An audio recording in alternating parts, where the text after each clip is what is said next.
Kumusta na doon si Outlaw? Well, mahirap pa rin ako dahil talaga naman ng unang yabong ng aking career, dinatasan ako ng mga vlogger. Alam niyo yan? No? At ako pag nagsalita, laging galing sa puso.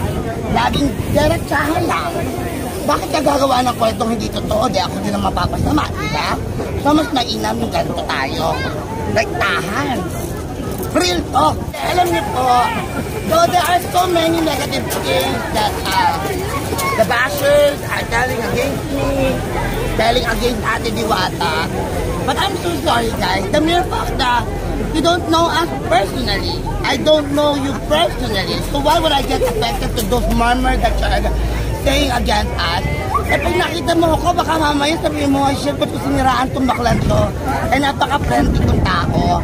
And what makes me proud is that despite the poverty that we had in our family, I make myself educated. I always read a lot.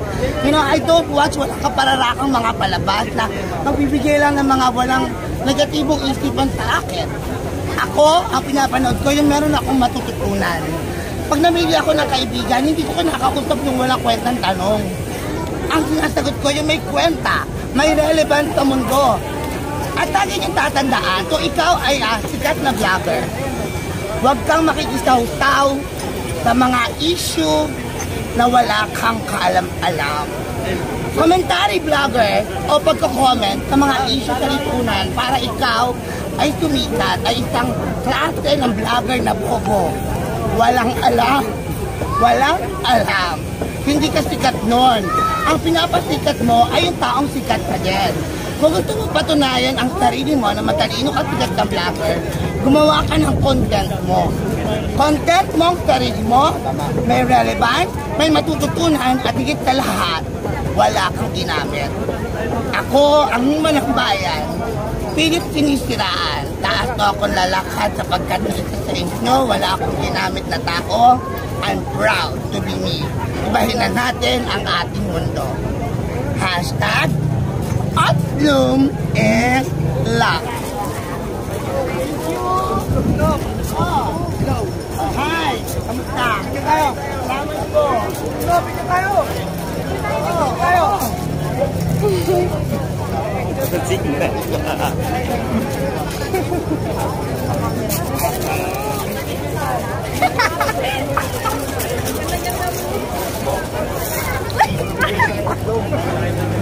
Mga badyaw!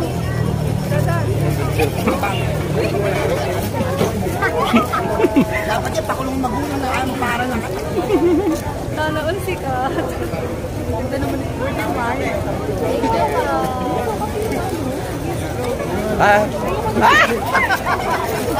Sa'yo ah. Ayaw mo ba no? Close time talaga. Go game. Basta. O naman no, nanawa ka pa agad sa akin. Palibasa may iba ka na.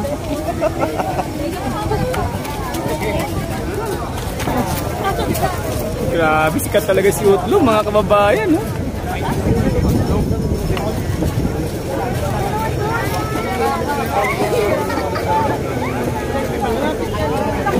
Naguluhan talaga si Outlaw eh. Oh?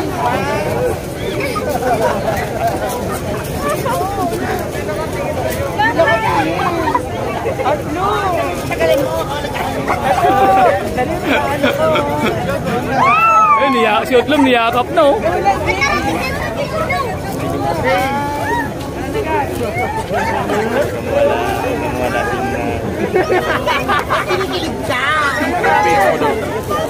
Daddy D channel sa? Daddy D channel. Daddy D channel. Daddy D channel.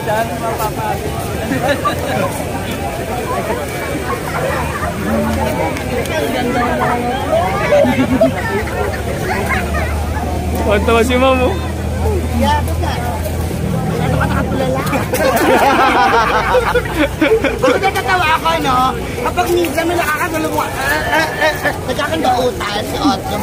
Hindi, alam niyo po, so there are so many negative things that the bashers are telling against me, telling against Ate Diwata. But I'm so sorry guys, the mere fact that you don't know us personally. I don't know you personally. So why would I get affected to those murmurs that you're saying against us? Eh pag nakita mo ako, baka mamaya sabihin mo, ay shit, ba't ko siniraan itong baklan to? Eh napaka-friendly kong tao.